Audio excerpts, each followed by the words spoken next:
Hi friends, welcome to view of Vihan. ఈ రోజు అయితే మనం బిగ్ బాస్ సీజన్ 9 తెలుగులో వైల్డ్ కార్డ్ ఎంట్రీగా ఎవరైతే లోపలికి వెళ్ళబోతున్నారో వాళ్ళల్లో ఇద్దరు గురించి అయితే తెలుసుకుందాం. మనకున్న సోర్స్ ప్రకారం ఇద్దరు నేమ్స్ అయితే మనకు తెలిసినాయి.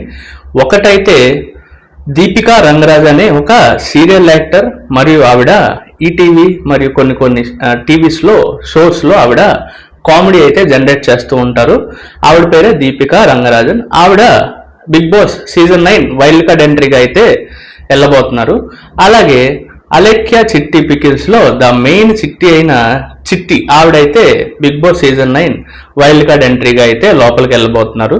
అయితే ఇక్కడ మనం గమనించాల్సింది, ఇప్పుడు ఎవరైతే వైల్డ్ కార్డ్ గా లోపలికి వెళ్తున్నారో వాళ్ళకి 100% ప్లస్ అనే చెప్పాలి. అలాగే వాళ్ళు బయట నక్క తొక్క తొక్కి లోపలికి వెళ్ళినట్టు అనే చెప్పాలి.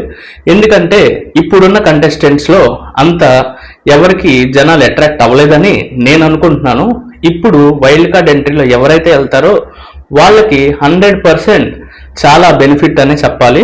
వాళ్ళు ఇప్పటిదాకా ఉన్న గేమ్ని చూశారు, అలాగే లోపల ఎలా బిహేవ్ చేయాలో ఒక మైండ్ సెట్ తో అయితే లోపలికి వెళ్ళబోతున్నారు. ఇప్పుడు దాకా చిట్టి పికిల్స్ ఆవిడ బయట ఎటువంటి కంటెంట్ ఇచ్చారో మనకు తెలుసు. ఒక ఎక్స్పోజింగ్ కానీ, అలాగే ఒక ఐటమ్ సాంగ్స్ కానీ ఆవిడ రీల్స్ చేసేవాళ్ళు. అలాగే దాంతోపాటు కొన్ని జిమ్ కంటెంట్ వీడియోస్, అలాగే చిట్టి పికిల్కి సంబంధించిన ప్రమోషన్స్ అయితే చేసేవాళ్ళు. అలాగే ఈ ఎవరైతే ఉన్నారో దీపికా రంగరాజన్, ఆవిడ బయట చిన్న చిన్న షోస్ అలాగే సీరియల్స్ కూడా చేస్తూ ఉంటారు. ఆవిడ ఫేస్ కూడా మనందరికీ తెలిసిందే. ఆవిడ మెయిన్గా అయితే కామెడీ అయితే జనరేట్ చేస్తారు. ఆవిడ లోపలికి వెళ్తే నేనైతే ఫన్ జనరేట్ చేస్తారని నేను అనుకుంటున్నాను. చూద్దాం ఇద్దరిలో ఎవరిని లక్ వరిస్తుందో. Thank you friends.